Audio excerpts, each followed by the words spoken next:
Hi, everybody. We're the Skeleton Crew. And today we're talking about an animal that might have only moderate spines, but it's certainly not mid. And so we will talk about... Oh, I like that.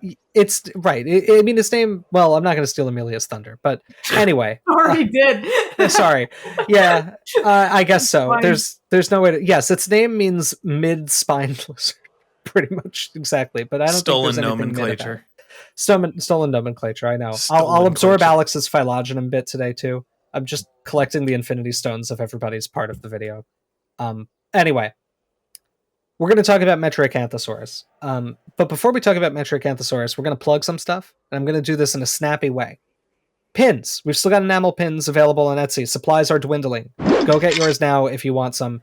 They are excellent. We're like out of the T-Rex one, right? We're getting close to out of T-Rex. And we're very close to out of the bugs. The bugs are actually the lowest stock that we have. By the bugs, you mean... I mean the trilobite and the ammonite, the invertebrate options. Yes. Yeah. And by buy the bugs, you mean buy them. Now, right. Go buy the bugs. Yes. Yes.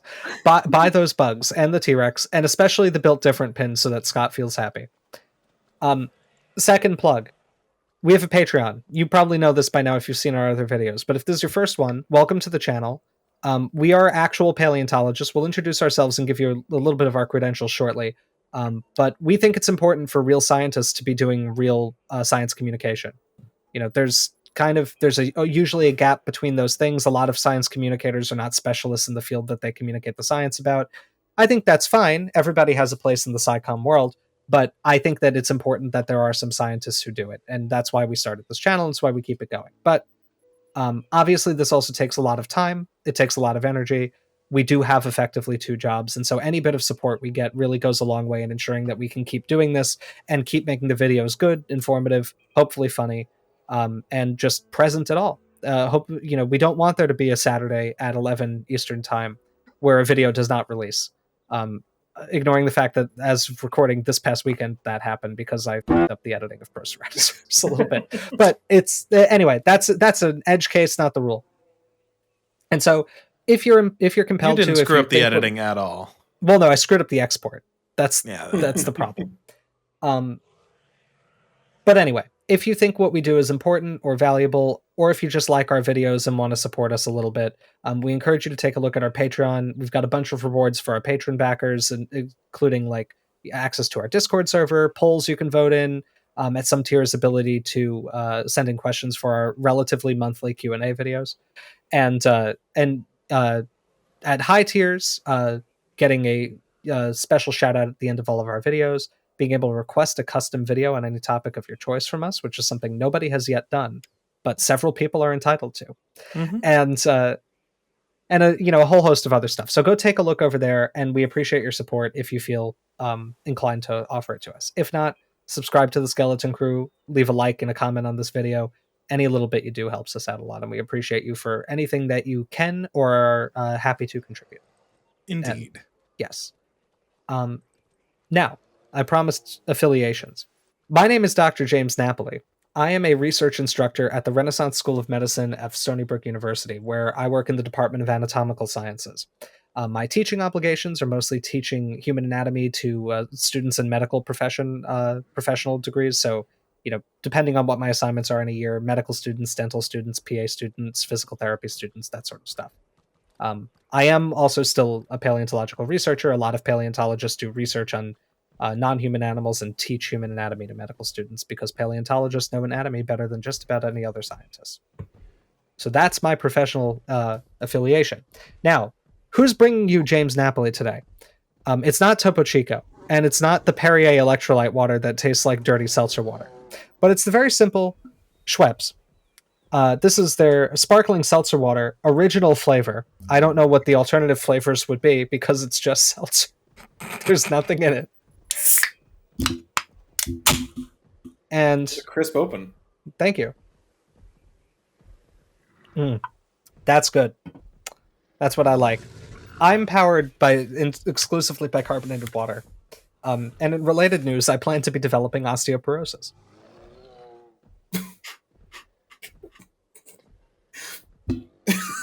What? Wait. So when you dissolve carbon dioxide in water, you create carbonic acid. I see. Okay. Right. And so I think there's been suggested, although no demonstrated clinical link, toward excessive carbonated water consumption and development of osteoporosis because it dissolves your bones. I have osteoporosis. I have osteoporosis. Schweppes.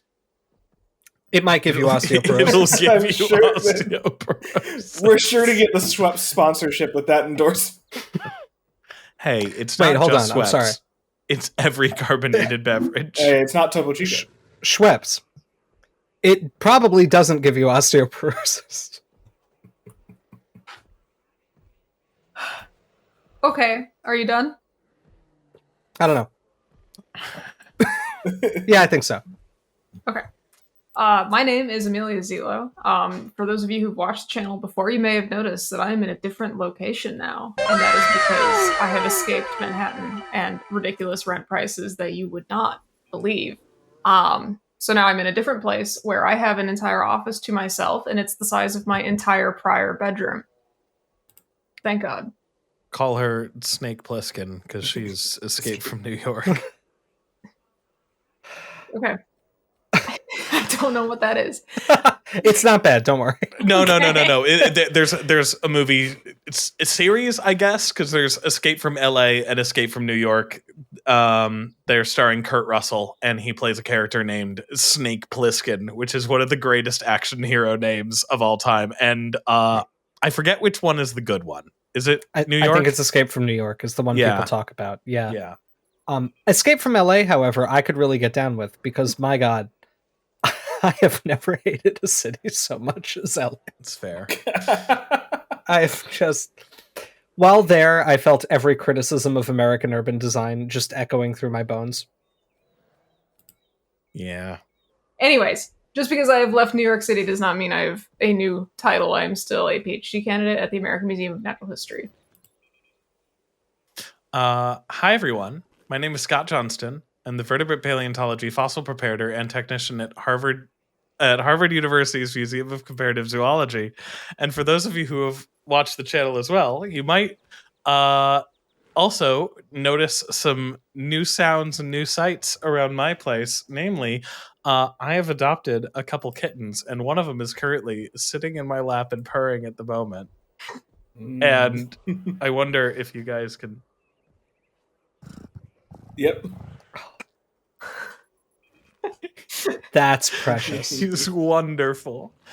They don't 100% formally have names just yet, but I am leaning very hard to Jake and Elwood, so this would be Jake right here. But yeah, he will introduce himself formally when he has gone through the naming ceremony, which, because I am a son of a sailor, I need to keep it up with the naming traditions, and I'm going to break a bottle of champagne across their body. Can we make this a YouTube short? Watch Scott Johnston name his cat by breaking a bottle of champagne over You have both. to get just a stuffed animal cat or something and just wail it across the room. That would Yeah, be... don't do it really. Do it in effigy. That's better. It's like there's a TikToker who I see every once in a while who she has a very cute little hi. Oh. Hello. Father, are you truly planning to break a bottle of champagne over my nose? She has a very cute little lorikeet, and she also has a little toy of a lorikeet that she'll do these sketches where she's getting in an argument with it and then just chucks it out the door, and it looks like she just threw it. It's great.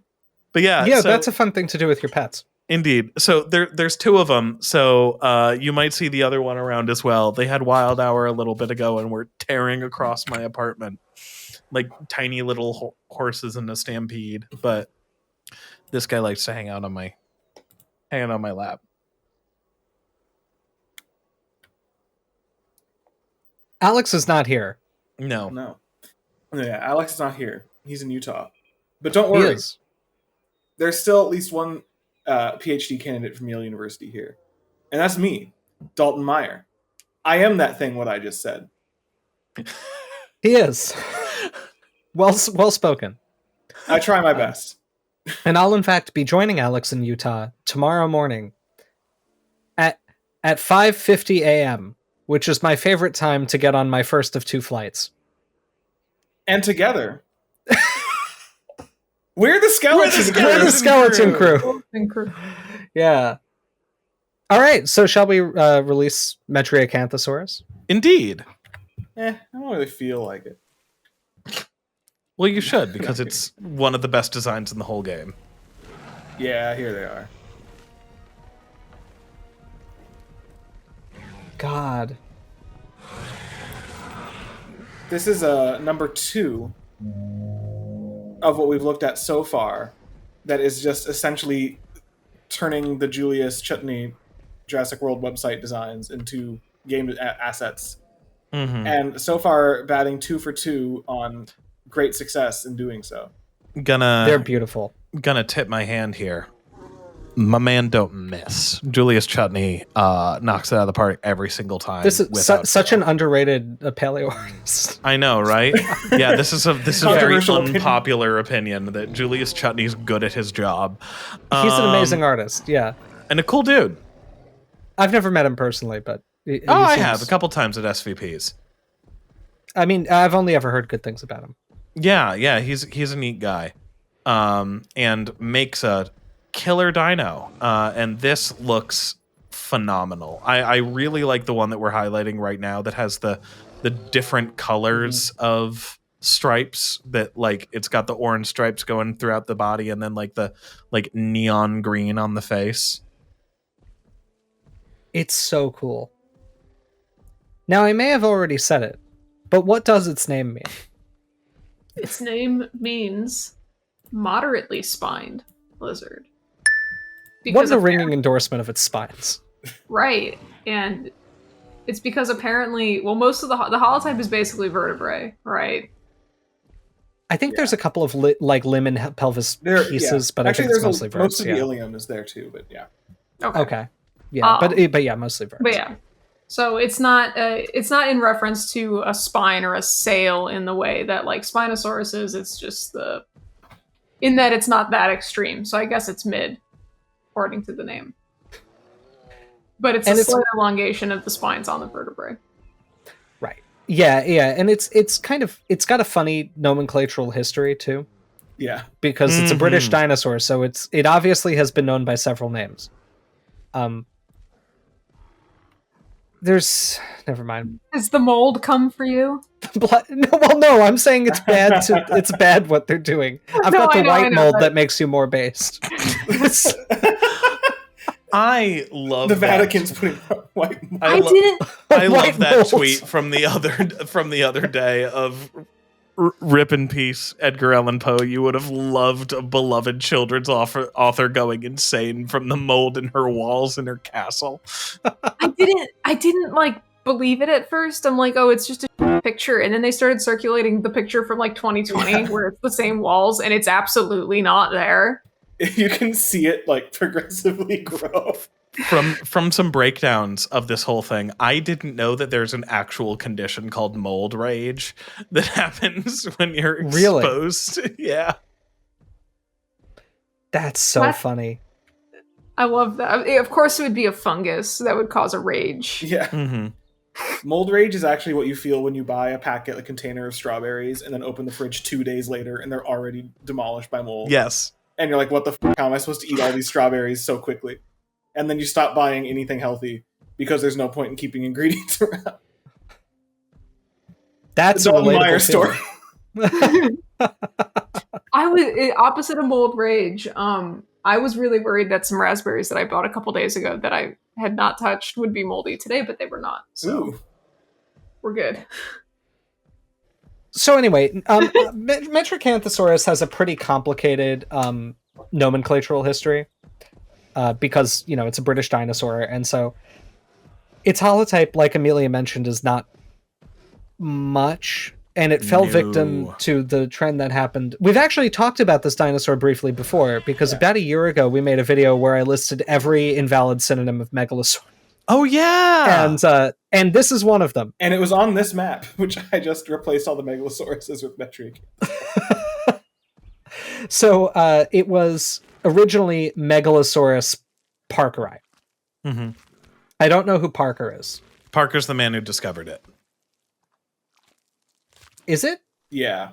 Yeah. Okay, W. Parker at Jordan's Cliff. Oh, okay. You don't remember W. yes. Parker at Jordan's Cliff? I didn't. W. Parker, the Common fossil Parker. discoverer at Jordan's Cliff. Common Parker W. This is the first I'm hearing of this. But it anyway. So it's named after W. Parker. Apparently. So it was originally Megalosaurus parkeri, and then von Huene. Well, so no, I'm sorry. Von Huene first named it Megalosaurus parkeri, but then he decided it actually belonged in the genus Altispinax. Yes. Which means with high spines. And Altispinax does have high spines. I don't know if Altispinax is Still valid.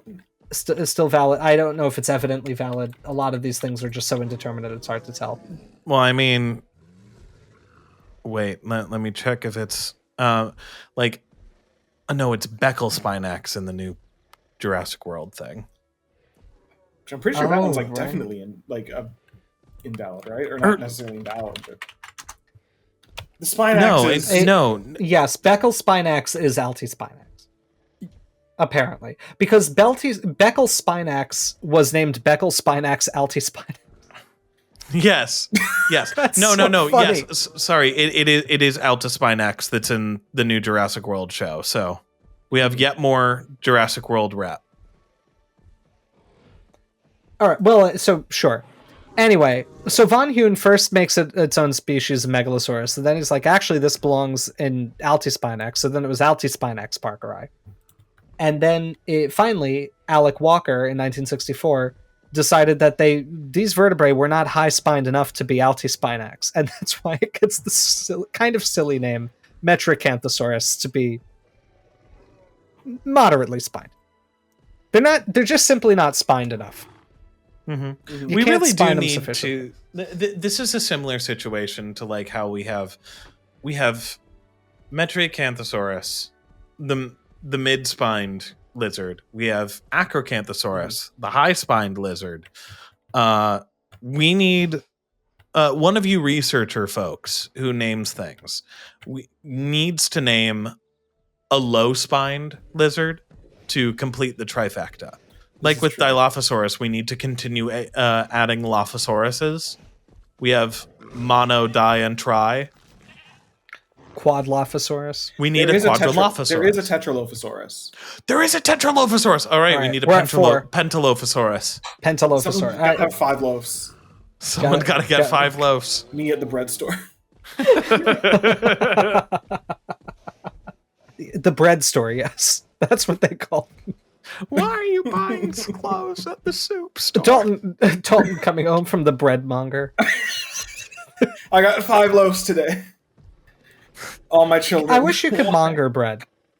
No, you can only monger hate, war, and Fish. Hate, and cheese and prostitutes. Right. Prostitute monger. Oh, monger. Oh, yeah, I forgot about that. Yes. And war.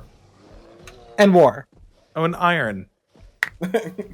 Only if you're a little-known Marvel character. Oh, we haven't even had 100 episodes, and we have made this exact joke before. I know.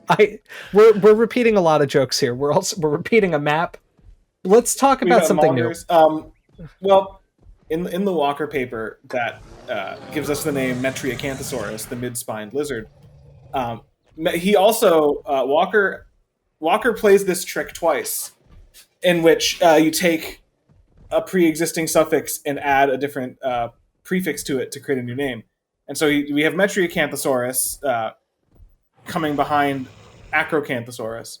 And this is also the paper that recognized Eustreptospondylus as a separate genus, which was, prior to this, Streptospondylus.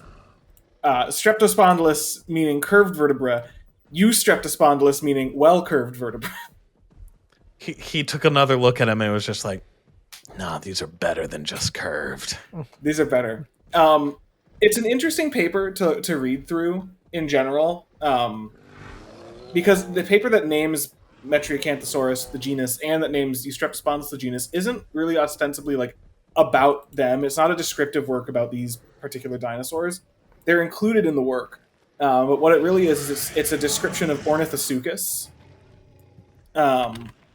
which, if you're unfamiliar with Ornithosuchus, it's a Triassic pseudoseuchian in Scotland. So it's a crocodile relative. It's on the crocodile side of Archosaurs. But at the time, people weren't exactly sure what it was. And this is also, I believe, this paper came out in 1963, if I'm remembering correctly. Yeah, 64, excuse me. And so, like, we're at the cusp of the dinosaur renaissance, but we're not quite, deeply there yet. And I think this is still when dinosaur monophyly is being pretty heavily scrutinized. And I especially think that a lot of the British paleontologists at the time were not in favor of dinosaur monophyly, if I'm remembering correctly. I mean, almost nobody was. True. This is, and maybe this is a good opportunity to talk about what monophyly means, because I think this is a term, to be honest, I'm not sure if we've explicitly talked about that one and its meaning on this channel. We've kind of tried to define a lot of other systematics terms. Yeah. But monophyly may have escaped our mention. And so I had the idea to talk about it, so I'm now going to. But I want to emphasize, any of us could do that. This is not special James knowledge. This is a very basic fact of paleontology that we could definitely, if you want to go into this field, you need to know it. Well, so here's what monophyly means. A monophyletic group is what we consider to be a natural group in evolutionary biology and classification. Real group, you might hear it being called. Right. And it is a real group because it consists of an ancestor and all of its descendants. And this is to be distinguished from a paraphyletic group. A lot of old names you hear in classification that don't get used anymore are paraphyletic groups that exclude one or more descendants for some historical reason. And one of the central realizations that, Willi Hennig came to in creating the idea of phylogenetic systematics as it exists is that you have to diagnose groups and define what the groups are based on shared or based on evolutionary heritage and descent, right? That if you're defining things in an evolutionary context, you define them based on what species are related to what. The idea here is you're always a member of every group you already belong to. You don't get to detach from that group because you've become different. And this is why, in a strict monophyletic sense, humans are apes, and apes are a kind of monkey, and monkeys are a kind of primate, and primates are a kind of mammal, and mammals are a kind of tetrapod, and tetrapods are a kind of vertebrate. And a bunch of other groups in there, right? It's the same reason that birds are dinosaurs. Like, a lot of people, I think, struggle colloquially with the idea that birds are dinosaurs because birds are so different than other dinosaurs. And they are. But I think that sometimes in the paleo community, there are some people and some artists who I think take birds are dinosaurs a little bit too far to mean that, like, dinosaurs should have all been like birds. Mm-hmm. And that's, like, just not how it necessarily works. Mm-hmm. I mean, not all mammals are like humans in a lot of ways, right? Or not all mammals are like bats is maybe a better example. Like, there's some things you'd get right from that, and there's a lot of things you get wrong. I think this was actually Dalton's point originally. I want to give you credit for that particular example. So birds being dinosaurs doesn't necessarily even have to mean that there's something fundamentally different about dinosaurs. But it means that birds are recognized to be part of the lineage that includes other dinosaurs. They are descendants of the common ancestor of all dinosaurs, and therefore they're always dinosaurs. This is the rationale. You don't detach. Sorry, Scott. No, go ahead. This is the rationale as well behind, if you've ever heard the kind of like common biology joke that fish don't exist. This is the same argument behind that. Or if you've read the book Fish Don't Exist, which is a good book, that basically there's no way that you can draw a circle around what we would colloquially call fish, that by monophyletic terms including the ancestor and all of the descendants, is not just a synonym for vertebrates. I mean, there's one way, but nobody likes it. What's the one way? My one way is to make fish actinopterygians. Oh, That's yes, also yes, what yes, Jacques yes. Is it really? Yeah, that's Jacques' preferred way of considering fish. Yeah. Yeah. And I mean, like, sharks, not fish, which is hard to sell, but Right. I'd be okay with colloquially considering sharks to not be fish, but then again, this is also an example of we're trying to force a paraphyletic conception into a monophyletic rule. which and that's also I think not always wise. speaks to the point of something we've said before, which is that paraphyletic groups, like fish, in the colloquial sense, while they're not clades, because clades are by definition monophyletic, they can still be useful terms. You just have to be explicit in that, hey, I'm not trying to define this as a clade, I'm not trying to use this in like a strictly like evolutionary sense of tracking apomorphies, etc. But I might still use the term fish to refer to everything with this body plan because it's useful that way. Right. And I mean, in the same way that, we've done this with some dinosaurs, like the term dinosaur is essentially that in colloquial usage. Yes. Like a lot of people like to show how smart they are when you say like, what's your favorite dinosaur? And they're like, a sparrow. Like, it's like, yes, but that's not what I mean. And I know that's not what I mean. Yeah. Right. And that's fine. Like, it's okay to have scientific and colloquial definitions of things that are different. In fact, that's often like what happens. Language evolves fast. Science needs words to have precise meanings. It's okay for the scientific thing to not map onto the colloquial. Here's one thing I hate in SciComm is SciCommers who insist that science needs to be made more accessible by dumbing down the terminology. No, it doesn't. If we concede that as the rule, we've already lost. Scientists do not need to stop using jargon so that other people can understand it. Scientists need to effectively communicate what the jargon is to people so that they can understand the science. But losing precision in your words is not good. Right. And for an example here, we wouldn't say, well, you can't use monophyletic classifications because then it's confusing to the layperson with what you mean a fish, or like what you mean when you say a fish or a dinosaur. I think it would be better for scientists to more effectively communicate that to the public so that people can be like kind of led into the room. Sleepy beach. Sleepy beach. That's the technical term for it. It's the beach that makes you sleepy. Yeah. Yes. But I guess to get back to the crux of the issue here. There's one other kind of group that we should talk about if we're doing this. Polyphyletic groups are usually not useful nor scientifically based. Yeah. There's one other thing I would want to say about paraphyletic groups. Paraphyletic groups, to an extent, often represent formerly monophyletic groups that are not recognized anymore because one lineage has become very different. And like, if you think about it this way, like fish were, if you go back to the Devonian or the early Carboniferous, fish would have been a monophyletic group. It would have been synonymous with vertebrates, but like every vertebrate was living in the water. Or not the Carboniferous, I guess more the Devonian. Yeah. But like they were all living in the water. They all kind of had paddles. Like you've got the earliest tetrapodomorphs developing, but they're still kind of fishy in aspect, and I think you would be mistaken for calling them fish. Like Tiktaalik is still referred to as a fish. Yes. It's tetrapod-like, but it's a fish. Yes. I will also say, because you kind of moved past it, you mentioned polyphyly there, and then... Well, I'm about to go back to it. I'm Never sorry. mind. No, the reason I wanted to bring this up is like paraphyletic groups are not random assemblages. They are groups of things that are, in formal speech, they are diagnosed by the absence of derived traits that less inclusive groups within that group have. So like you might say dinosaurs are effectively, in usual colloquial terms, those dinosaurs that don't have bird traits. Like, or that are not birds. And as we now know from like a lot of fossil discovery, that line is blurry. But if you go back to like the 1980s, when there's not really an Antiornithines and any of these very primitive birds known, the only thing that's really transitional is Archaeopteryx. Like, I think people then assumed, okay, even if birds are dinosaurs, birds are the only things with feathers.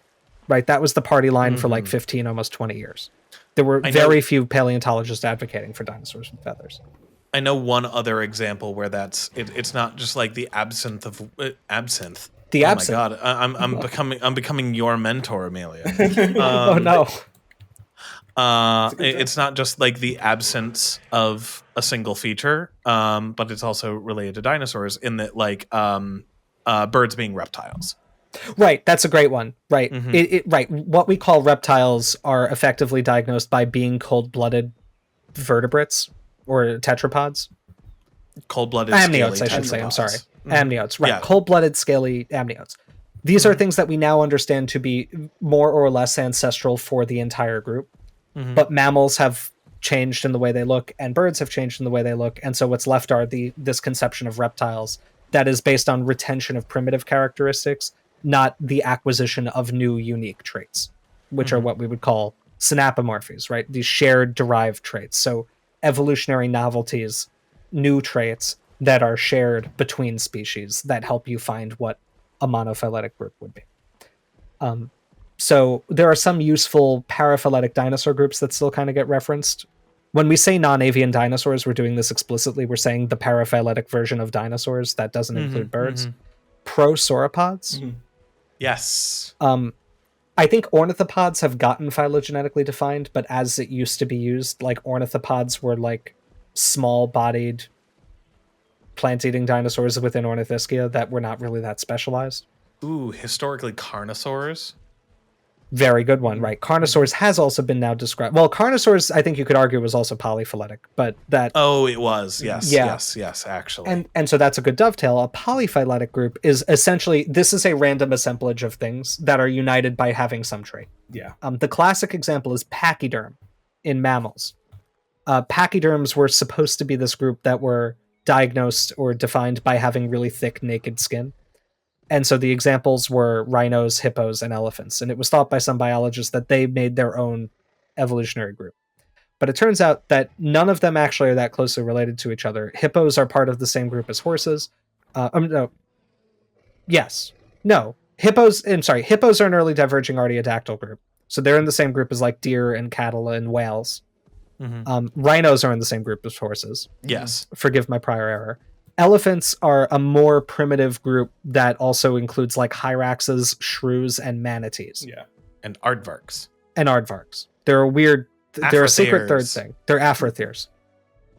So that's a polyphyletic group. And a polyphyletic group in dinosaurs, like Scott said, is carnosaurs, which Big are theropods. right. They were just big theropods. Mm-hmm. And so I guess to circle this back to the original point, and Dalton, if you want to pick it up from here, you can. There was a long time where the dinosaurs were considered to actually be a polyphyletic group. Yes. So prior to a lot of the work that was done in the dinosaur renaissance, there was the idea that was pretty widely accepted at the time, which is that dinosaurs are not monophyletic. And that being that dinosaurs is kind of originally conceived by Owen, what was given the name as a group that included Megalosaurus, Iguanodon, and Cetiosaurus, were not monophyletic, but instead that theropods might be their own monophyletic group that isn't closely related to ornithischians, that isn't closely related to sauropods. Even within theropods, things like what their consideration of the carnosaurs, the big ones, and the coelurosaurs, the small ones, might be independently derived bipedal carnivorous archosaurs that all descended from some kind of stock of what were called thecodonts, which was kind of a name for archosaurs, things that had tooth sockets, right, which is what thecodont refers to. But if you want to kind of apply what they were considering thecodonts to what we consider today, these are a lot of early archosaurs, things, stem archosaurs outside of the crown, a lot of things that we now recognize as early crocodilian relatives were at the time kind of considered these thecodonts. It wasn't really clear exactly where they went on the tree, and it wasn't entirely clear which dinosaurs may have descended from each potential branch of thecodonts. And so you'll get a lot of these kind of famous bubble diagrams of like a pool of thecodonts and then all of these bubbles of dinosaur groups coming off of it that come from this time. This isn't correct, and it's not what we think now. But at the time, it was what was understood, and in part it's because it was, and it remains tricky to place animals at the base of lineages because they haven't acquired a lot of the apomorphies yet that make them very easy to distinguish from one another. And so, paleontologists at the time can and should be forgiven for not recognizing that, hey, like these dinosaur groups are actually a monophyletic group because the highly derived dinosaurs are very different from one another. Like a theropod and a sauropod and a triceratops, very different animals. But if you look at the origin of those groups, they're actually all very similar because they are, in fact, monophyletic. And it is kind of a miraculous little gift of coincidence that Owen happened to define Dinosauria based off of this monophyletic group, and that it turned out to be monophyletic. Because it's a good name, and it jived with kind of the public understanding of things, and what continues to be the public and now scientific understanding of things is that these groups are monophyletic. And the discovery of a lot of Triassic dinosaurs has helped us out tremendously with this, and the advent of cladistics kind of cemented this, that dinosaurs are monophyletic. But this paper was written at a time where that conclusion was not foregone, and where the predominant way of thinking was that dinosaurs are not a natural group, but are instead several independent, large reptile groups that emerged during the Mesozoic. And this paper contends that Ornithosuchus is on what would be the stem of one branch of carnosaurs. So we'll flash up this kind of proto-phylogeny that Walker put together on the screen. At the base of it is Euparkeria, which we now recognize as an early archosaur relative, but what was being considered as an early carnosaur relative at the time. Then you get things like Ornithosuchus, and on one side of the tree you have things like T-Rex, Gorgosaurus, Geniodectes, which we talked about 2 weeks ago now, a little bit in Ceratosaurus. You have a branch off of that, which is Altispinax, Acrocanthosaurus, and Spinosaurus.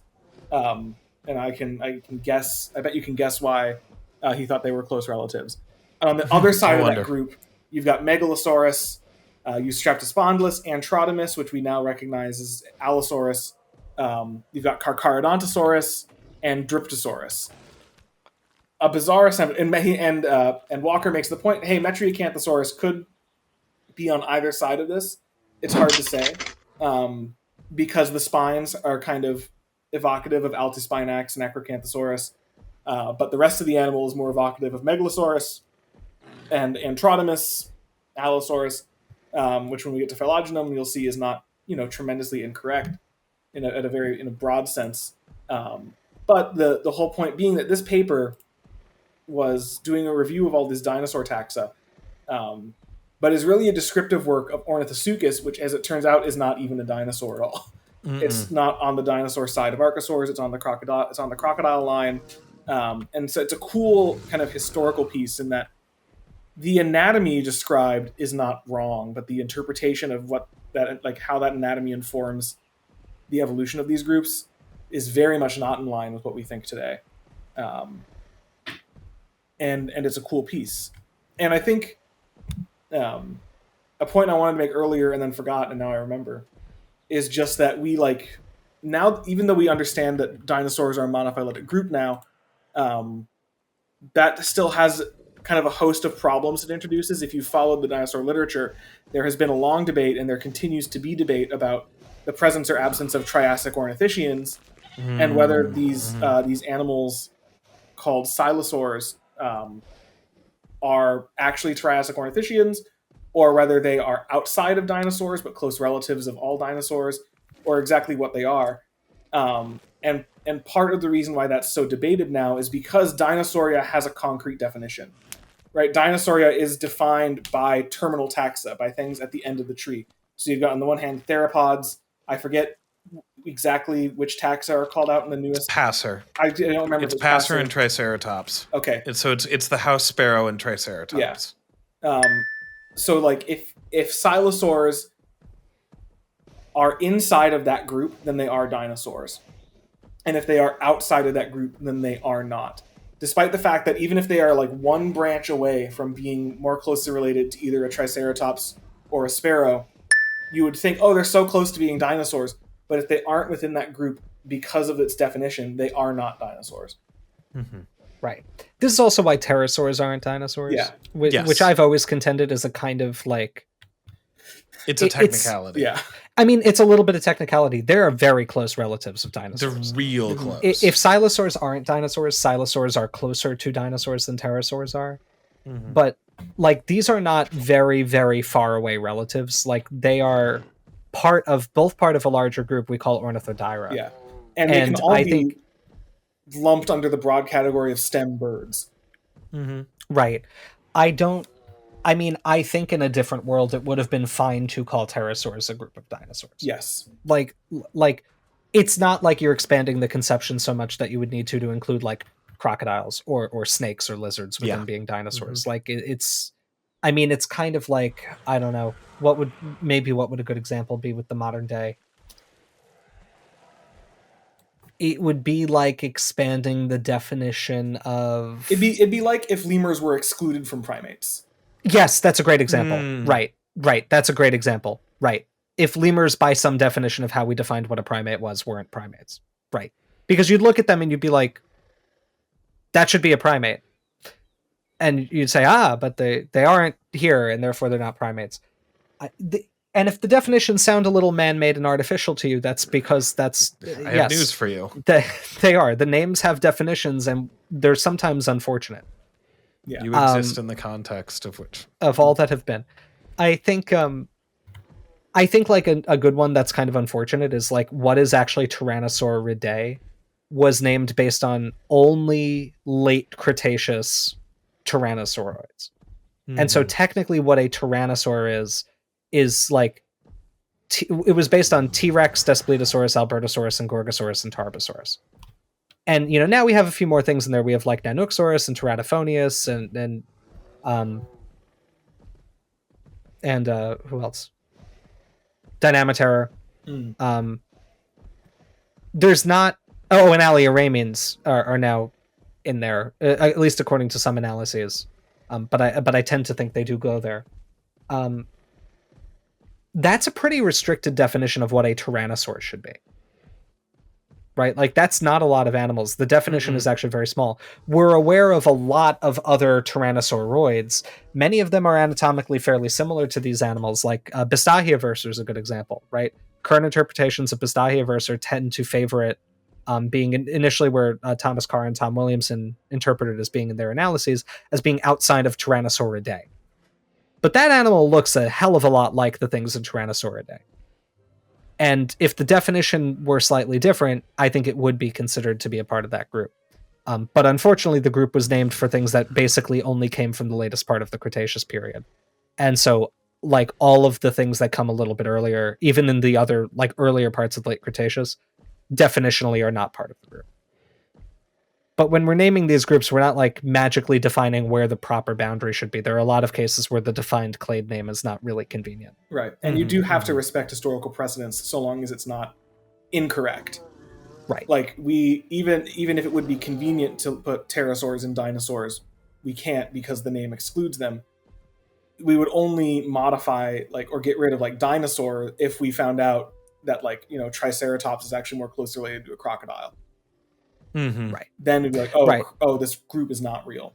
Well, then even in that case, I think Dinosauria would probably be what expands because I think it would predate some of the other names. It might. Like, no, it would because it would become synonymous with Archosauria, and Archosauria definitely doesn't have precedence. Oh yeah. Yeah. No, it would be the thing that a while back when the Ornithoscelida hypothesis dropped, when that kind of based on the historical definition of dinosaur, and well, actually the current definition of dinosaur being Triceratops and Passer, would make something that you want to talk about something that feels wrong and feels weird. It would make sauropods, not dinosaurs, by that definition. Right. Yeah, because they were pulled out. Yeah, they were pulled out. So it would make sauropods as non-dinosaurs, which it's like they are one of the few that you ask like people to. I mean, they're one of the 2 dinosaur emojis. Like seriously, like they're very dinosaurs. And again, I'm using the paraphyletic terminology here and not specifying non-avian dinosaurs. We all know what we mean. Right. Mm-hmm. We all know what we're talking about. And I think one kind of further note, just in case it's not clear to viewers who are not these based Phylo-Heads like we are. The names have priority in the same way genus and species names do. Like if you're a paleo fan, you've probably heard of the idea of like, oh, this is the first name given for that species or genus. Species and genera are just the smallest groups you could name. And so the same rules apply. And so instead of naming a species based on like diagnostic features of the bone, what you do is you define a group based on its membership. But then there will sometimes be names that overlap in definition, and you generally go with the one that was named first, or what we, in technical terms, we say that has priority. And so, like in the example I said, if it were to come out that Triceratops were actually more closely related to a crocodile than a sparrow, then the concept of what Dinosauria is based on including both the sparrow and Triceratops. That's the definition. And so in that case, Dinosauria would become a much more inclusive group. It would include everything we call an archosaur now. But the name Archosauria was named after the name Dinosauria, and so the name we would stop using is Archosauria. And so dinosaur would become synonymous with all of that. And in that world, pterosaurs would be dinosaurs, and crocodiles and alligators would be dinosaurs. But, you know, that result has not been found. This is not a tease of an upcoming paper, to be very clear. This is probably not going to happen. Dinosaur monophyly is pretty well established. Yeah. But, you know, theoretically, any result could happen. And I also should note that these are going to be dependent on the phylogenetic analyses you go with. And the most recent analysis does not automatically get to rewrite what we call everything. So if, say, there's a new analysis that really fundamentally changes what we consider the tree to be, there will be a time where people use different names because they follow different definitions until the systematics kind of fall to one side or the other, and then different names will be settled on. Like, just because you publish the most recent tree does not mean you get to decide what all the names have to be for everybody until somebody else publishes a different one. People will be working with their own data sets and coming to their own conclusions, and what we hope happens is that as the data sets grow, they converge on the same answer. Mm-hmm. And that is usually what happens. Not always, but usually. There are, for instance, many large-scale dinosaur matrices, and they all fundamentally come to the same conclusion about like what the different groups of dinosaur are. So we don't really have reason to doubt that. All that is to say is that the paper that gives the generic name of Metriacanthosaurus is interesting for several reasons.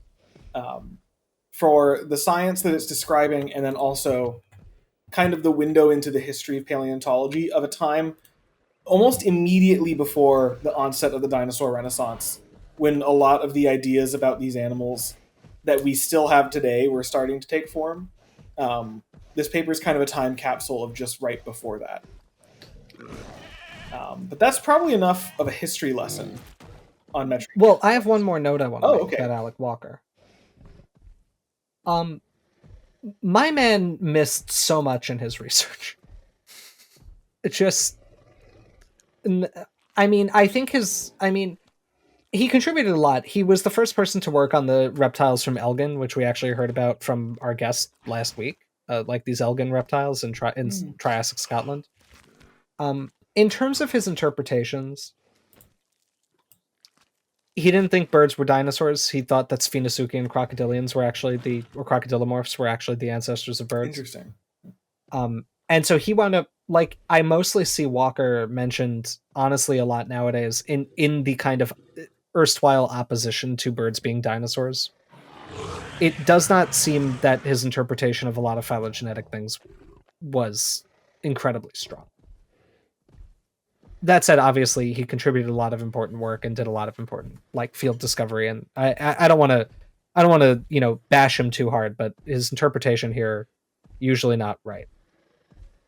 And I think it it maybe underscores the fact that, like, a lot of science is interpreting data. Yeah. I think we all dream of, like, a magical AI that could do it all for us and just tell us what the answer is. But you have to make interpretations at some point.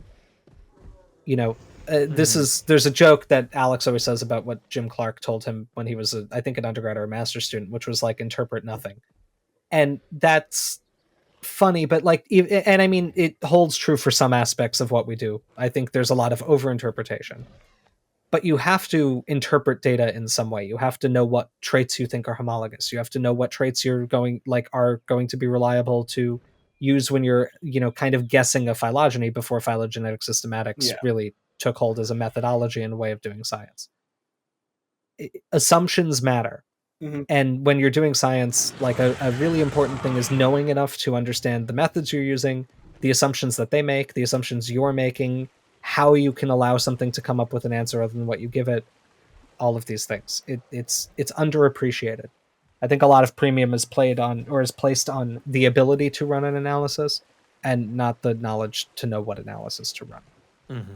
So, and I think it kind of is perhaps best exemplified by people who, like Alec Walker, did a lot of really important work, did a lot of important collection and description of fossil material, and then occasionally just, with the same data come to very different conclusions, right?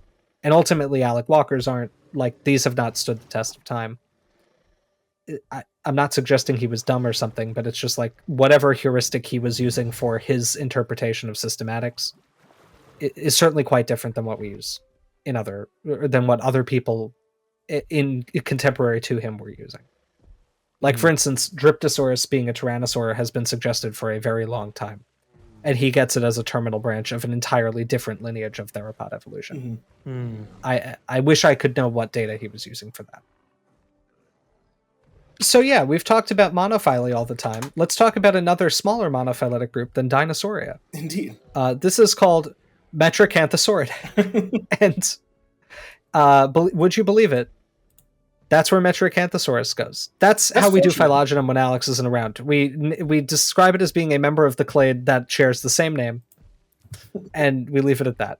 Indeed. Bye-bye. Bye.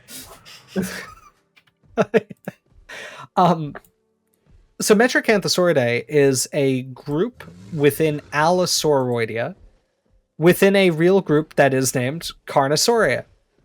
So we talked about carnosaurs, and what happened to a lot of these old polyphyletic names is that they actually got phylogenetic definitions and applied to particular groups. Mm-hmm. And so Carnosauria, or a carnosaur, is not any large theropod. A carnosaur nowadays is specifically large theropods of a particular group. And that group is sometimes, but not always, synonymous with the group Allosauroidea. And so you can think of these as animals that are relatives of Allosaurus. What are some non-allosaur carnosaurs? Metricanthosaurus. Hey! Oh no, I'm sorry. Sorry, no, not. They're I was about actually to say, wait a minute. They're Allosauroids. They're not Allosaurids. Yeah, I don't know if there are Okay. any, which is why they might be. It's not confidently known, but if Monolophosaurus is a carnosaur, Sure. Oh, yeah. and okay. then and if megalosaurs are carnosaurs, although they're probably not, Okay. but they could be. I kind of wish it was a word that still a term that really still stuck around, because it's a good name for a group. Yeah. Yeah, I mean, I would prefer Carnosauria to Allosauroidea. I feel Me like too. Allosauroidea just... And also, Allosauroidea is benefiting from the fact that, under ICCN rules, if you name a genus, you also name all of the, superfamilial, or all of the ranks of, what we call, sub and... Yeah. Subfamily, superfamily, and just the normal family. So it's because Allosaurus was named in 1876. Allosauroidea was also implicitly named in 1876, even though the name was not used for a long time. Which I think is not... I don't like that rule very much. I don't like it either. But it is the rule. But I guess it's I guess what happens is if it's ever applied, then it has that priority.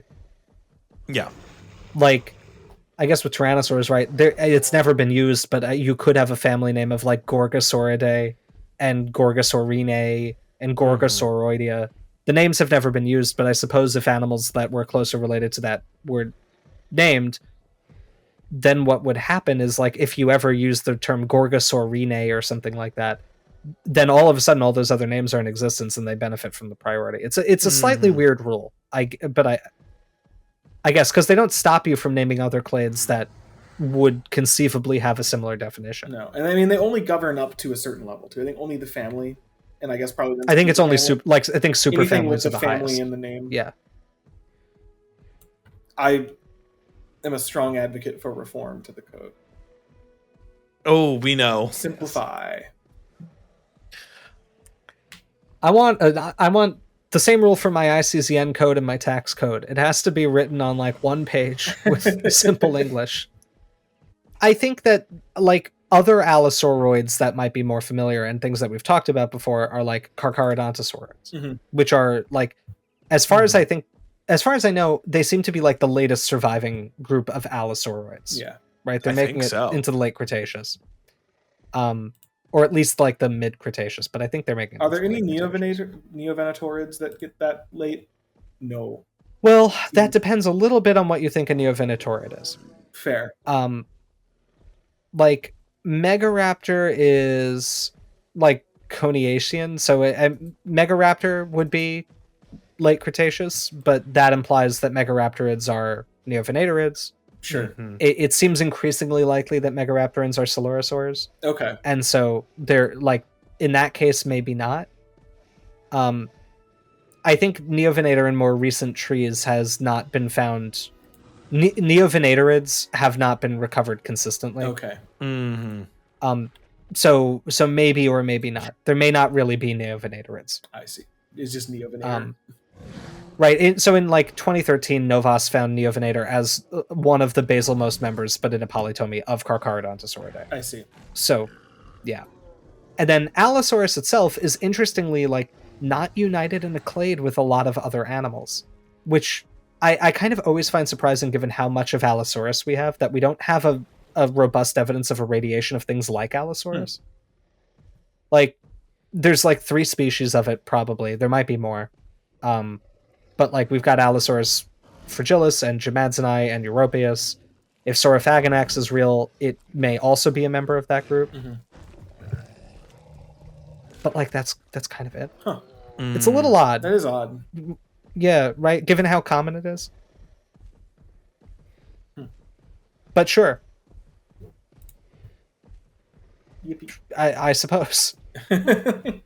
I have a question here for our Theropod Bros, or I guess the Theropod Bros have been reduced to 1, but Dalton has done a lot of reading, so he is an honorary Theropod Bro for this segment. What a term of honor. He is sorry, I guess he is he is a derogatory Theropod Bro for this segment. Yeah. Theropod Bro, derogatory.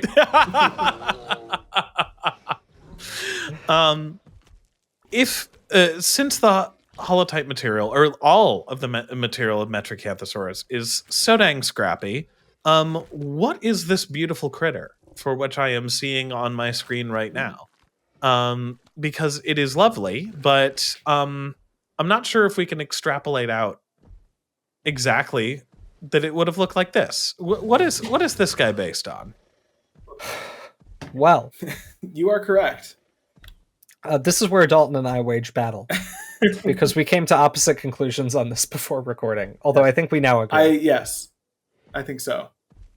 Well, so there are 2 candidates. Would you like to explain your wrong opinion? I'll explain my wrong and also right at the same time opinion. My opinion in superposition, so don't worry. It's this animal right here, which is Metriacanthosaurus, as it says in the book. No, this is Yangchuanosaurus, whose name I'm almost certainly butchering, and I apologize for that. But this is Metriacanthosaur from China, from the Shashimao Formation. And it is known from several specimens that are decently, actually, I think very complete, including beautiful skull material that there are no photographs of. There are photographs of skeletal mounts, but those mounts are very clearly like casts and or sculptures based off of real material. I've been unable to track down a photo, but the illustrations and everything that everyone writes about it is like, oh, this is gorgeous. And there are historical reasons why I at first thought that this particular model was based off of Yangchuanosaurus. And there are some reasons in the anatomy that I still think it could be the case. But historically, why I think at least we owe its presence in the game to Yangchuanosaurus is because Metriacanthosaurus is kind of one of these famous animals in Jurassic Park that we've never seen. It's in the movie, but we've never seen it. And the only reason it's in the movie is it's one of the specimen embryo tubes that Nedry steals. And then it's also on the maps in the park brochures. it gives the Metriacanthosaurus, I think, like a green silhouette instead of a red one, like the other carnivores. For some reason. I remember that. It showed it as like an herbivore for some reason. In any case, Metricanthosaurus, which is on the map depicted with basically Yangchuanosaurus' skull, is in there in the movie. I think, I don't know if this is confirmed, but certainly rumored, and I agree with the rumor, because it features predominantly in Predatory Dinosaurs of the World as the cover of the book. And we know that this book was important for Michael Crichton when writing Jurassic Park. We know that it was important for the filmmakers when they were making Jurassic Park. We discussed this in a little bit in our Velociraptor video and also in our Deinonychus video, that the reason that the Velociraptors in Jurassic Park are the way they are, and the reason they're called Velociraptor instead of Deinonychus, is because in this book spends a lot of time on Deinonychus, and Greg Paul, at the time, was lumping Deinonychus as another species of Velociraptor. Greg Paul, famous for his very good paleo art and his interesting taxonomic opinions, which he's had in this. Let's call them creative. Yes, creative. James, you've said some words on Gregory S. Paul's taxonomic opinions. I have. You can check out what was until recently my most recent paper, which I co-led with Dr. Thomas Carr, Amelia's former advisor at Carthage College, where we stated opinions about some of his taxonomic opinions. And our opinions on them were that they were based on no evidence whatsoever, and his own data set, it disproved his own conclusions. Yeah. This was also the topic of our long-lost first video that was unusably bad because we were still learning to be on camera properly. Indeed. But anyway, Gregory S. Paul has, for a long time and continues to do so, synonymized genera and lumped different species into genera. He's very cognizant and good about recognizing, hey, these are different species. Like, the work recognizes these as different species, etc. But he has, and I forget who coined this term, if it was himself. It may have been either Greg, it might have been Tom Holtz, it might have been Darren Naish. This came kind of from the online paleosphere of like a genericometer, of like how we each have our own personal kind of internal barometer of when something should and shouldn't be a new genus. Because remember that genera are fake, that they're not real, but I do think they should be monophyletic, despite what some papers say. But that genera, while being monophyletic, that's kind of the only caveat to them, right? There's no real delineation of what should and should not be a genus. I tend to have a pretty I tend to be pretty liberal in splitting genera. I think there should be a lot of genera. Greg Paul, I think, not wrongfully, seems to base his genericometer, as it were, around the modern world a little bit more, where you've got things like Panthera, which has a global distribution, right? Like, there are a lot of mammal genera that have tons and tons and tons of species. And I don't think it's implicitly wrong to consider the same for dinosaurs. I just hold the opinion that the confidence that any two dinosaurs were really contemporaneous or existing, especially ones that aren't found in the same place, in the same formation, that the conceit that they lived in, that like you're sampling two parts of a world that's comparable to our world right now in one temporal moment, is not strong enough to really like push for a ton of things to be synonymized under one genus. Greg Paul's the opposite. Right. And in this book, he talks a lot. He has an extended little bit of section in this kind of early theropods chapter about Metriacanthosaurus. And in it, he synonymizes Yangchuanosaurus. So most of this discussion is on the two species of Yangchuanosaurus, which he illustrates very well and beautifully. And then there's a very small section about actual Metriacanthosaurus from Parker, which is from England. And really the only note is, like, thankfully, Alec Walker recognized that this is very different from Megalosaurus and isn't a species of Megalosaurus. But it's funny, and I was a little emotional about this earlier before we started recording. But I do want to read a section from Predatory Dinosaurs of the World in which he says, I do not like sinking Yangchuanosaurus, based as it is on superb skulls and skeletons, into the poorly known Metriacanthosaurus, but there is little choice unless new finds prove otherwise. The two tall spine species appear to be a little more advanced than the other one and deserve their own subgenus. My thought is if it's subgenerically distinct, why not? Is it not generically distinct? The thing is, no one's like. I recognize that like adherence to a strict personal philosophy is what's making him sink it into Metricanthosaurus. But the fact that you're writing that you regret that you have to do so, no one's making you. Like, you're not being forced at gunpoint to synonymize these genera. You didn't have to, but he did.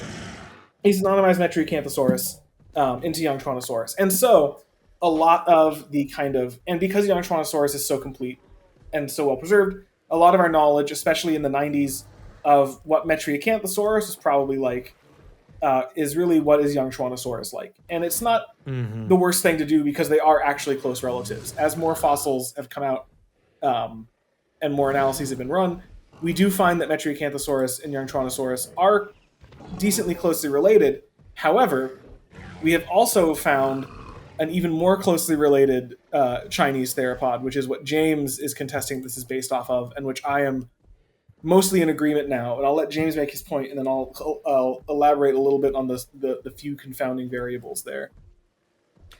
So in 1993, Phil Curry and Ximing Dong, who is a Chinese paleontologist at the Institute of Vertebrate Paleontology and Paleoanthropology in Beijing, named a new specimen, or a new species based on a new specimen.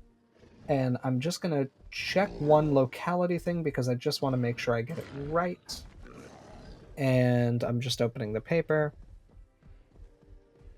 It is from the Shishigo Formation.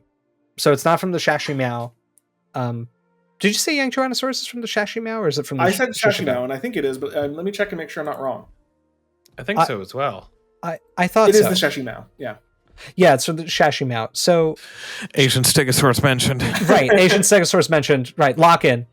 What is...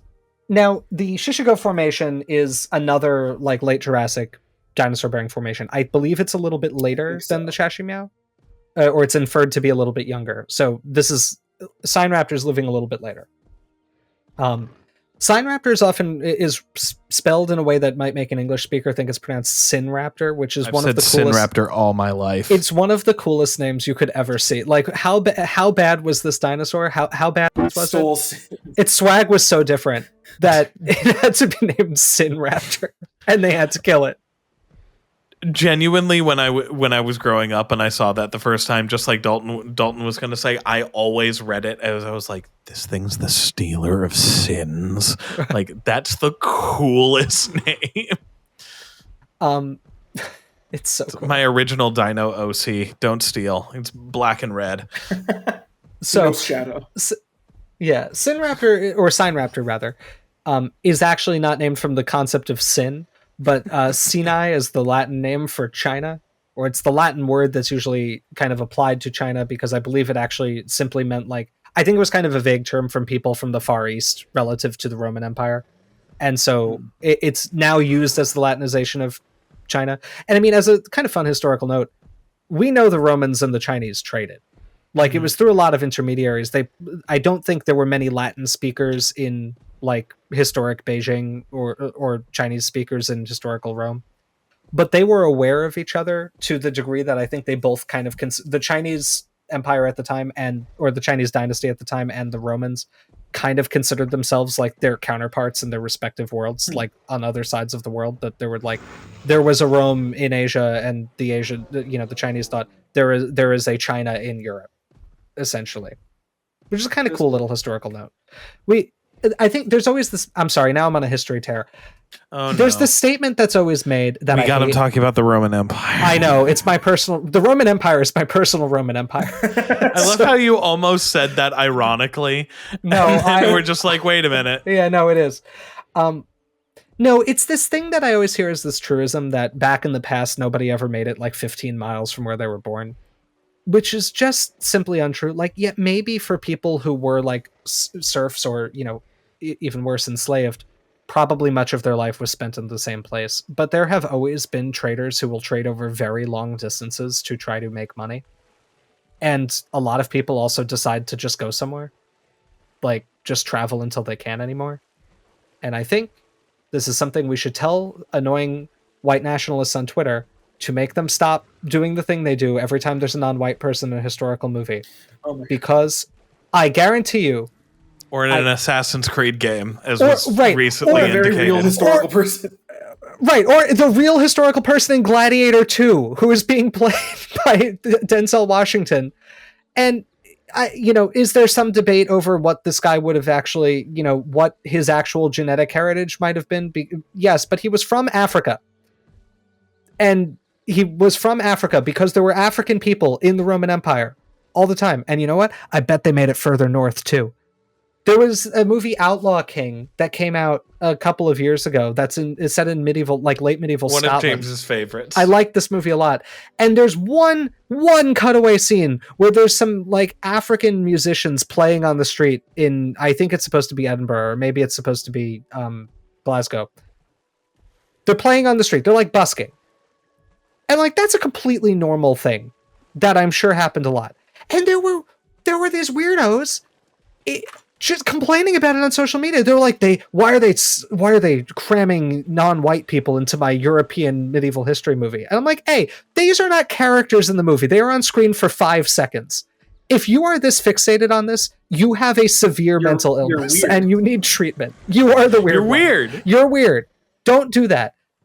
Second, people did this. People moved around. Would you complain if we set a movie in like medieval Morocco and had just one white Scottish guy playing music on the street corner? No, you wouldn't. You're racist and weird. You need to stop. People move around. The Romans knew about China. China knew about the Romans. There was some rumor of Roman ships being discovered in the New World and then being buried immediately, which I don't think is true. I think that's a historical conspiracy theory. That's a conspiracy theory. There's also apparently some evidence of New World crops, notably tobacco, in Egyptian mummy wrappings. But I believe that I don't know if we know that's not contamination for the people who were studying. The archaeologists who were probably smoking 28 cigarettes like an hour. Yeah, exactly. I'm picturing it's just like these Victorian Egyptologists doing the whole Star Trek thing, 500 cigarettes that's been going around recently and just been like, there's traces of tobacco on this thing. Yeah, I wonder why. I think there were also supposed to be traces of cannabis, which would also be perfectly explainable if this was an academic study. This is not a difficult thing to reconcile with at all. It's normal. Anyway, we're going to talk about Sinraptor now. So Sinraptor just means essentially thief from China, and it was one of the major and really important. I'm sorry. Darn, just from the joke I made earlier. Oh yeah. This is one of the major discoveries of the China-Canada Dinosaur Project. So this was a collaborative scientific endeavor between scientists from Canada and China that began in the early 90s, or possibly in the late 80s. Might have been in the very late 80s. A lot of important specimens were found. These specimens were discovered in 87 and 88. So this is happening pre-Jurassic Park, right? This is not inspired by Jurassic Park. This is inspired by Dinosaur Renaissance. It just so happens the animal was named the year Jurassic Park, the movie, came out. The China-Canada Dinosaur Project, I think, ultimately wound up having funding issues and wasn't able to keep going as long as it should have. But a lot of important international collaboration started then. And I think it was a big part of the growing importance of Chinese fossil deposits in vertebrate paleontology, and the kind of recognition that so much of the material there is very important for understanding dinosaur evolution. There's kind of a direct line from this to finding the first feathered dinosaurs. This is the first major Western investment in Chinese vertebrate paleontology, collaboration across national lines, and really intensively working formations that haven't been dug in a lot. And I think Sinraptor is kind of the crowning achievement of this, because it is simply one of the most beautifully preserved animals that's ever been discovered. The bone resolution is beautiful, 3-dimensionally preserved, minimally broken. It also is the subject of what I humbly say is probably the best descriptive paper I have ever read. The illustrations are par to none. They were executed by Donna Sloan, who's had a long history as a scientific illustrator associated with the Royal Tyrrell Museum, the Royal Tyrrell Museum. I sometimes mispronounce it because I spent the rest of my life mispronouncing it before I was in the field. She is, I think, the best scientific illustrator working. I mean, just amazing. So it's beautiful fossil material, beautifully illustrated. And the text of the description is like kind of terse by some standards, and that like this is only a 45-page paper, which is not incredibly long as osteologies go. But the text is like perfectly focused on making the important comparisons at the time. I think if Phil were writing this paper now, it would probably be longer because there would be more important comparisons to make. But we didn't have a lot of fossil material at the time he was writing it. Like a lot more has been found since then. And so, he mostly compared to like Ceratosaurus, Coelophysis, Monolophosaurus, Allosaurus, T-Rex, like other tyrannosaurs, like just kind of comparing to all the big theropods that were well known at the time. Sinraptor is apparently a closer relative of Metriacanthosaurus than Yangchuanosaurus is, and is kind of characterized by having a fairly short, like D-shaped head. Like the nasals and premaxilla are very arched, so that like the snout kind of goes forward. It's got lacrimal horns, so small horns over the eyes, and then it's got just kind of like a very downwardly curving snout, very much like what's depicted in this game. It's just kind of this. It's effectively this, yeah. I mean, to a T, mostly. And I think Dalton's going to say there's one caveat. Yeah. Well, just to finish with Sinraptor, I guess. Yeah. The reason I think that this is the anatomical basis for this is that there's not a lot of good anatomical data like published for Yangchuanosaurus, because Yangchuanosaurus was named quite a while ago, and like before it was standard to publish these really well illustrated osteologies. And as Dalton said, it's hard to find photos of that material. But the Sinraptor paper is like pretty accessible and is so beautifully illustrated that illustrations of Sinraptor are really, really readily available. And it's a pleasure to use this as a reference. It's just an amazing paper. And so I think the artists for this, I think Julius, when he was designing like this reconstruction for the game website, probably referenced the literature that was most readily available, and therefore I would guess most primarily referenced this as opposed to data on Yangchuanosaurus. That would be my guess. That's my guess as well. Like, I think that is probably a Sinraptor. I've come to that as soon as, mostly because I forgot Sinraptor existed when I was doing my research, so I was like, why would it be based off Sinraptor? And you said that, I was like, no, it can't be. And I looked at it, I was like, oh, it is. It's almost certainly based predominantly on Sinraptor. The one caveat I will give, just a little bit, is that, and these things could be attributed to combining some of the Yangchuanosaurus features into this, or even just exaggerating display features a little bit, is that while I can't find a good image of Yangchuanosaurus skull online, besides like the sculpted ones and the casts, which don't look very good, just from the photos that I'm seeing. But there's an illustration of the juvenile Yangchuanosaurus skull in Predatory Dinosaurs of the World. That's it's small, but it's pretty decent. And it seems that Yangchuanosaurus is the lacrimal horns, the little hornlets over the eyes, are a little bigger than they are in Sinraptor. A little more in line with what we see in this animal in the game. And that Yangchuanosaurus, aka Metriacanthosaurus in this book, has this kind of elaborated, like, low ridge on the nasals that's some kind of crest-like thing. And it's not like thin on this one, but you do see kind of an expanded nasal region on this model, compared to the illustration of Sinraptor. But it's also hard to know from the illustration of Yangchuanosaurus and the illustration of Sinraptor if like this feature might actually be the same and it's just a little exaggerated in one illustration. Hard to say. That's the only thing that made me think maybe it's Yangchuanosaurus. The other thing is that Sinraptor has, at least it looks to be, a little bit of a longer head than Yangchuanosaurus, which matches more this model which has a little bit longer head than the Gregory S. Paul illustrations. I think this head is pretty compatible with being Sinraptor too. I agree. But yeah, the lacrimal horn height is a thing because Sinraptor does not have a very big one. It's certainly developed into a horn, but not a lot of it. I will also say that for a fantastic example of kind of showing off those like snout ridges, as you described them, Dalton, on a Yangtyranosaurus, everybody go check out the model from Jagged Fang Design, friend of the channel, our good buddy Nathan. That is honestly my canon depiction of Yangtyranosaurus in my head. I love it so much. It's so well done. It's a really good model.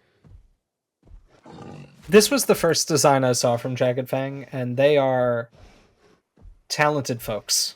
That is a beautiful model, and I'm very happy to count one member of them at the very least among my friends. Indeed. Not that I'm enemies with the others, I just haven't met them. One member is a friend, the rest. Huh. And this has actually done me a great favor, seeing this design, because it's made me realize how wrong I was. In my interpretation, I thought it was a midline feature, not a paired ridge, because the way it's illustrated in Predatory Dinosaurs of the World, you don't really see it. I guess there are actually top-down views that I just didn't look at, so that's on me for reading comprehension. That's a reading comprehension L. But all of the most of the illustrations are just lateral view, and you can really only see one. And I thought it was a midline structure. Yeah, no, it's definitely paired. Yeah, foolish Dalton. But I do think you're right. You're right in spirit, if not in fact, because obviously, right, this animal's only in the game or in the Jurassic canon franchise because it's of Yangtyranosaurus. Yeah, but I agree that I think this is probably Sinraptor. I'm gonna, for the video, I've been calling it Sinraptor, and for the rest of my life, and for the rest of my life after this, I will continue to call it Sinraptor. Right. Despite the fact that I have no problem with Sinoceratops. Who knows?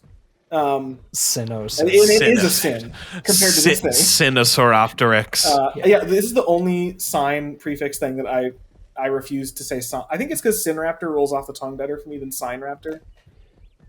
I think it also, except in trigonometry, SIN is never sign. True. And all the other sign prefix dinosaurs are Sino something. Right. Which feels better to my mouth. Anyway, I agree that this is probably Sinraptor derived as the design. Yeah. And Sinraptor is it's become pretty scientifically important, which is why I'm kind of happy we have a kind of representative of it here, because it is just anatomically the best documented of these more basal allosauroids. It's an outgroup in a lot of the Theropod working group matrix. Sinraptor's one of the two outgroups. The other one's Allosaurus. It's a comparable level of importance there. It's included because there's data for Sinraptor you just can't readily get for a lot of this other stuff. We talk a lot on this channel about how important these anatomical documentations are as papers. Mm-hmm. And I think the kind of just stunning quality of the Sinraptor paper is maybe the best possible evidence of that. As I said earlier, and maybe you guys don't realize what high praise this is from me. By you guys, I mean the channel. I'm sure my friends here know. This is the only theropod where I don't feel like I'm missing something if I'm scoring it without 3D scans, either surface scans or CT data, or photogrammetry models or something. Everything else, I want that model. I've never seen a published description that just makes me feel like I thoroughly understand it from everything that's right there. It's just amazingly done. It's something to aspire to. Yeah, it's brilliant. Yeah.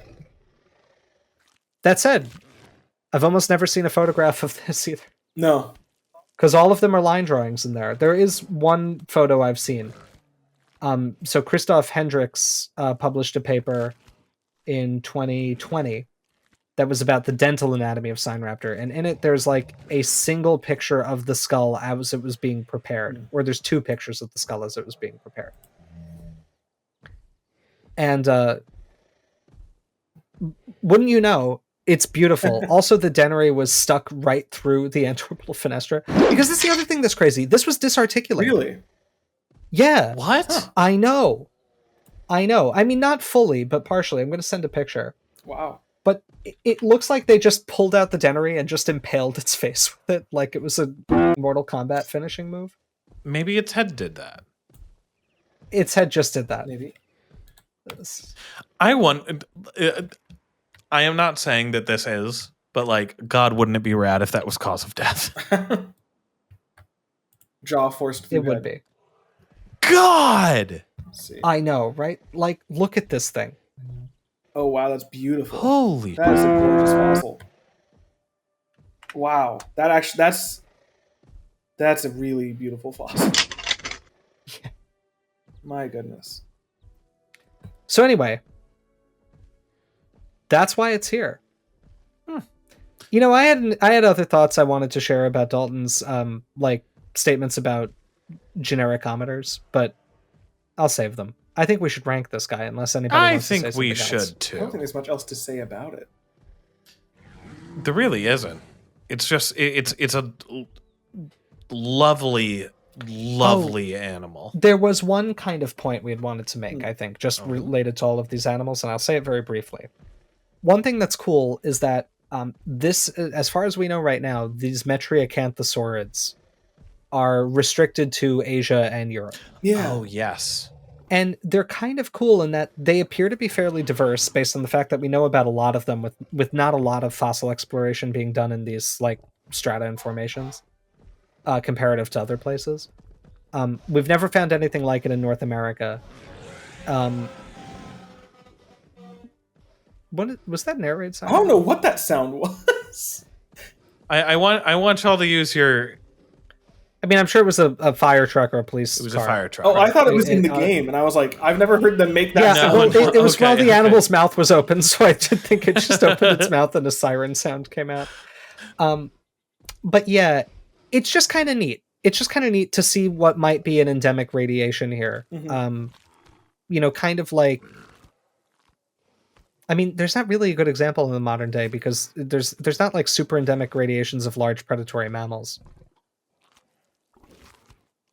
No, not beyond like island like stuff. Yeah. But this isn't like an island thing. But yeah, it's like they kind of just seem to, and I mean, it's not like Eurasia's a small No. place. It's not like they're like a super local kind of thing. But it is kind of interesting that they don't seem to ever make it to other continents as far as we know right now. And they also are only really around in like this mid to late Jurassic Yeah, period. we've got like 7 species of things. And yeah. There's one that might be late, early Cretaceous. I believe that is, Siamotyrannus, which used to be thought to be a tyrannosaur. And it's like, Given the name. it is so obviously not a tyrannosaur. Just looking at it, but it was recognized that it was like very primitive to be a tyrannosaur. Like the initial interpretation was that tyrannosaurs were originating in like southern Asia, which would be perfectly plausible. But yeah, it's got like one thing that happens in the pelvis of theropods, generally speaking, is that as evolution goes on until you get to like Coelurosaurs, there's this hole in the pelvis, in the pubis, in most reptiles, and there's a homologous or partially homologous opening in mammals called the obturator foramen. Obturator is one of my favorite words. I like in anatomy classes picking up a pelvic bone and holding it to my ear and saying hello obturator, because somehow that always makes people laugh, even though nobody has picked up a phone and said hello operator in like possibly 100 years. How are you picking up the pelvis? Well, of a model skeleton, not like of a Okay. cadaver. No. Okay, 'cause I was like, I don't Reach recall. my hand in, rip the bone out, say hello obturator. So we've cut a long story about obturator foramina, but the obturator foramen transmits an important nerve. And this nerve seems to be broadly homologous between like all tetrapods, and it goes to the adductor muscles of your thigh. And so these are muscles you may not always think about, but if you think about like your anatomical groin, like you can pull it or something, these are the muscles that bring your thighs closer together on the body line, or on the midline of the body, that is to say. These muscles are pretty important for maintaining posture because they tend to, like if you're a bipedal animal, gravity will tend to splay your legs out and collapse you to the ground. So to stay standing, you have to adduct a little bit. So bring your legs closer to the midline. So that's what these muscles do. And the obturator nerve goes to them. In dinosaurs, the obturator foramen, which is this hole in the pelvis in most reptiles, winds up opening. And so it's at first bounded by like a kind of hook that comes around, but it's not fully closing the foramen. And then in Coelurosaurs, that hook is lost. And so instead of an obturator foramen, there's just a large kind of broad obturator notch with no ventral enclosure. And so in Tyrannosaurs, there's nothing closing the foramen ventrally. It's just an open hole. But in Siamotyrannus and in Sinraptor and in all these other guys, they've still got an extensive flange and the hole is almost closed. And so looking at just that trait, I would say there's no way that pelvis even goes to a Coelurosaur, let alone a Tyrannosauroid. But it was interpreted as indicating like Tyrannosaurids were really primitive looking when they originated. So at the very least, the original authors were making a pretty correct interpretation of how primitive that feature would make it. But anyway, that's the latest known. That is like the latest known Sinraptor or Metricanthosaur. And it's possibly as old as 145 million years. So it's possibly like really, really, really early in the Cretaceous. And so this group, we've got no evidence of them later. We don't know where they went, but they're kind of this brief, apparently fairly diverse and successful group that then goes away. Cool. And Dalton made a cool simile about it before, but he can say it or choose not to. I would say it if I remembered it. However, I've forgotten it. So please tell them what I said. You said they were like kind of like creodonts. Oh yeah, respect. Right. Yeah, it's like a group that's decent. Like, well, creodonts are more well known, but decently well known contemporaries of other carnivores that have a longer temporal distribution, that aren't global, but are decently widely distributed, and then are just gone. And it's just one of these things. Right. They come and then they go. And we'll put a pin in this. I'll speak for Alex on his behalf, and so that we don't look like fools after Ceratosaurus comes out. The fossil record is notoriously incomplete. There is always the possibility that we'll find a Cretaceous Metriacanthosaurus somewhere. There is equal possibility we might find other late Jurassic Metriacanthosaurs outside of Eurasia. This is certainly possible. We're not discounting that. But given the evidence available so far,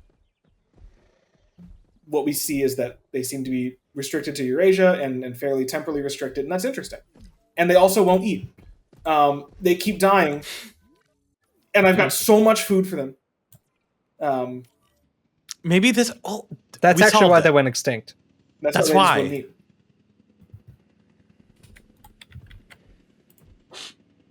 Well, shall we save them from starvation, from this fate, and take it to the species viewer? I think we should. I want to return briefly, this doesn't have to stay in the video, to a mispronunciation that James had earlier that I think is very funny, which was it sounded like you were going to say Silophysis instead of Coelophysis. Yep. I really I caught that too. That's how I said it as a child because I didn't know any better. Really? Oh, wow. Yeah. I don't think I had learned about it before Walking with Dinosaurs, so I didn't have any other way. Yeah. It is a weird looking word. Like, if you don't hear it said, like, how, Well, we don't say Zygopophysis. All right. Anyway, so we should rank this animal. Amelia. Yeah. I don't know. There's not much to say. Like, it's perfect, in my opinion. I don't know enough about it to nitpick it, but also, like, it having, seen the photos of the fossil and the drawings and all of that, like, looks like those. There's no spine to be seen, so I guess that makes it mid. God, I'm so tired. I'm not thinking of a rank. I'm thinking of things to say, but there's nothing to say. It's an S. It's great. I love, like, when I play this game, I always like to have them because they're so pretty. They're beautiful. I've loved this since the first game, which I don't know if you can replicate the color scheme in the first game, but I think this is pretty close to it. You can. Is this it? Yeah. This is basically it. Yeah. Okay. I mean, it's just it's a banger design. I love the creativity with the striping. Little splash of color on the crest is great. Definite S tier for me. The only question / quibble I have anatomically is, Dalton, I haven't been able to find a reliable image with this, so I ask you to consult the tome of predatory dinosaurs of the world. How big are Yangchuanosaurus's arms? Because Sinraptor These doesn't are have a little arms preserved. dinky. And I don't know if this smallness is No, real or it's not. commented on, actually, the arms. I just removed the bookmark. Let me try to find it very briefly here. Because I don't want to rely only on my memory, which is notoriously bad. Because it's noted that there's like several interesting characters of Metriacanthosaurus that Greg Paul talks about, including one in the arm.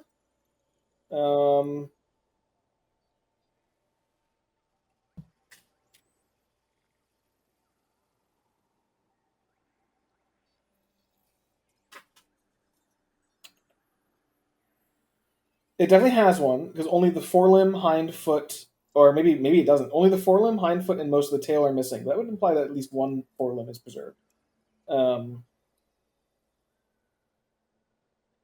Maybe it isn't. Greg Paul illustrates the forelimb more or less with these proportions.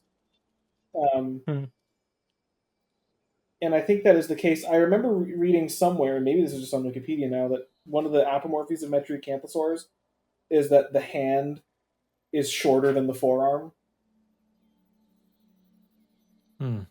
Yes, that's true. That is a synapomorphy of Metriacanthosaurians. But I don't...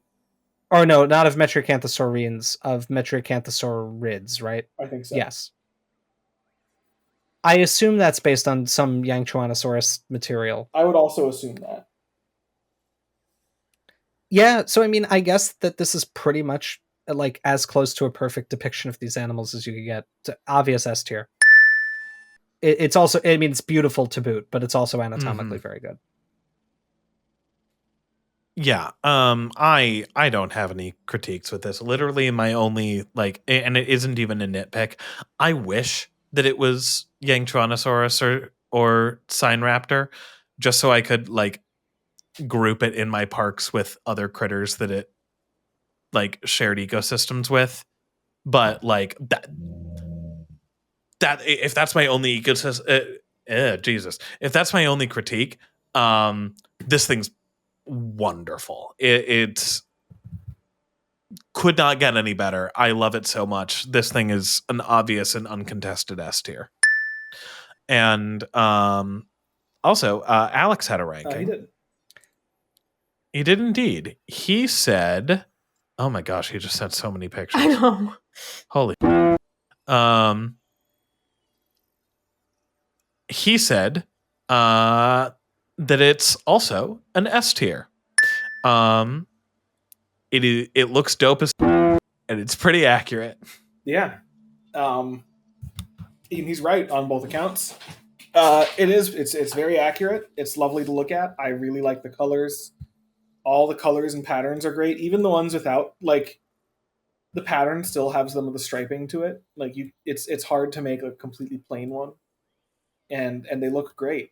And it's another one, I feel like, in a series of them, where it's another one of these models where it seems like a little bit of extra care was put into the texturing or something that just makes it feel a little more real, a little nicer to look at. It's an easy S tier. Absolutely. Cool. Well, it's unanimous. Metricanthosaurus, well deserved up an S tier. Look at that. Hot dog, hot dog. Indeed. Diggity dog. Hot diggity dog. That's great. And I love this absolutely. Oh, it's so good. Well, let's see if it gets some company next week when we spin that wheel.